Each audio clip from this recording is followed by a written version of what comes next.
Kemudian ayat 37. Lalu berserulah Yesus dengan suara nyaring dan menyerahkan nyawanya. Yesus mati sebagai konsekuensi dari penyaliban itu.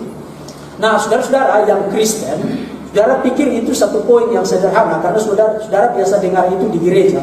Tapi di luar sana banyak orang yang tidak percaya bahwa Yesus mati melalui penyaliban.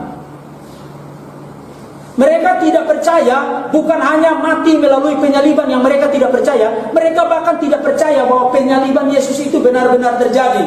Mereka pikir Tuhan itu tukang sulap, yang pada waktu Yesus ditangkap lalu menyulap wajah orang lain, menyerupakannya dengan Yesus, lalu yang disalibkan itu adalah orang lain yang wajahnya disulap untuk serupa dengan Yesus. Jadi Yesus langsung diangkat ke surga, Yesus tidak mengalami penyaliban.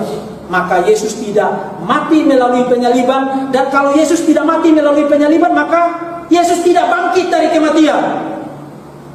Dan saudara, itu adalah dusta satanik. Saudara ingat di Kaisarea Filipi, waktu Yesus bertanya kepada para murid, menurut kamu siapakah aku?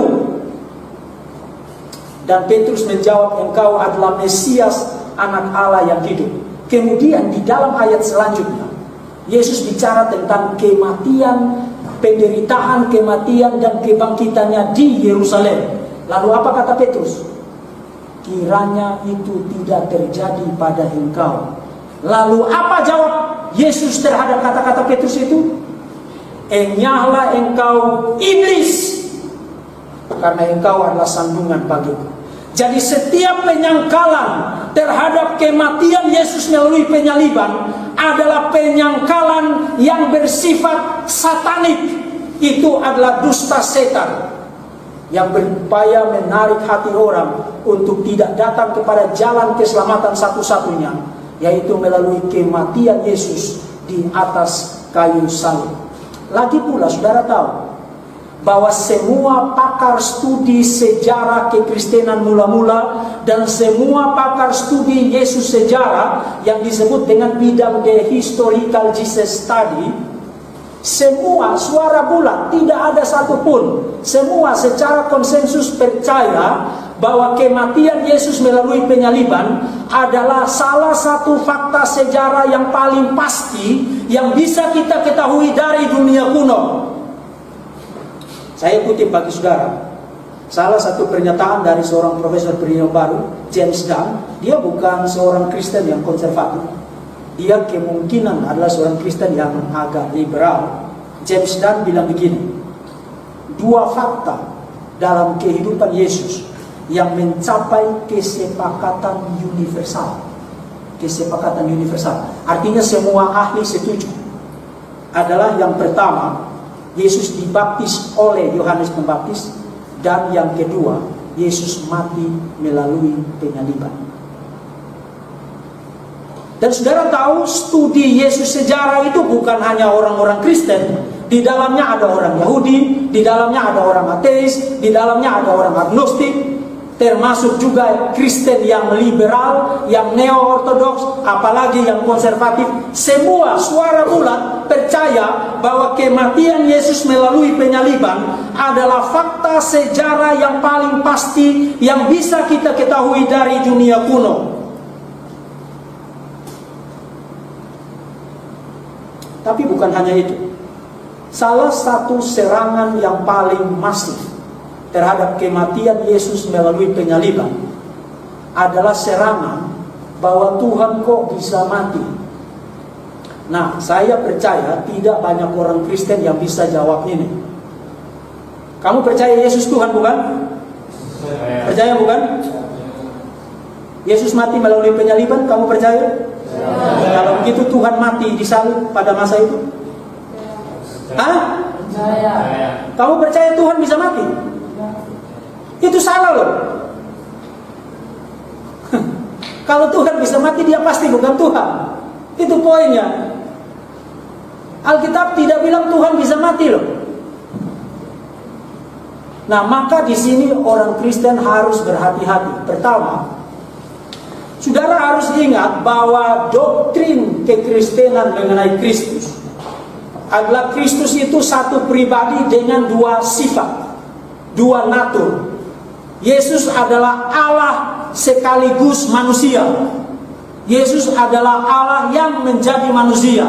Pada saat dia menjadi manusia, dia tidak berhenti jadi Tuhan. Dia adalah Tuhan, tapi menambahkan satu sifat, yaitu sifat manusia. Jadi dia satu orang, satu pribadi dengan dua sifat. Sifat ilahi dan sifat manusia. Pada saat Yesus mengalami penderitaan, mengalami penyaliban, mengalami kematian, yang mati itu bukan Tuhan, tapi manusia. Dan itulah yang dikatakan oleh Filipi pasal 2 ayat 5 sampai dengan ayat 11. Mari kita baca Filipi pasal 2 ayat 5 sampai 11 supaya saudara jangan salah. Hendaklah kamu dalam hidupmu bersama menaruh pikiran dan perasaan yang terdapat juga dalam Kristus Yesus, yang walaupun dalam rupa Allah tidak menganggap kesetaraan dengan Allah itu sebagai milik yang harus dipertahankan, melainkan telah mengosongkan dirinya dan mengambil rupa seorang hamba dan menjadi sama dengan manusia. Lalu perhatikan ayat 8, ini sangat penting sekali.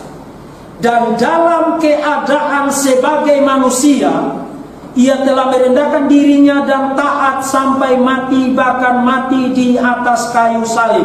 Jadi waktu dia mati di atas kayu salib, dia mati dalam keadaan sebagai manusia. Itu jelas. Lalu 1 Petrus pasal 3 ayat 18. 1 Petrus pasal 3 ayat 18.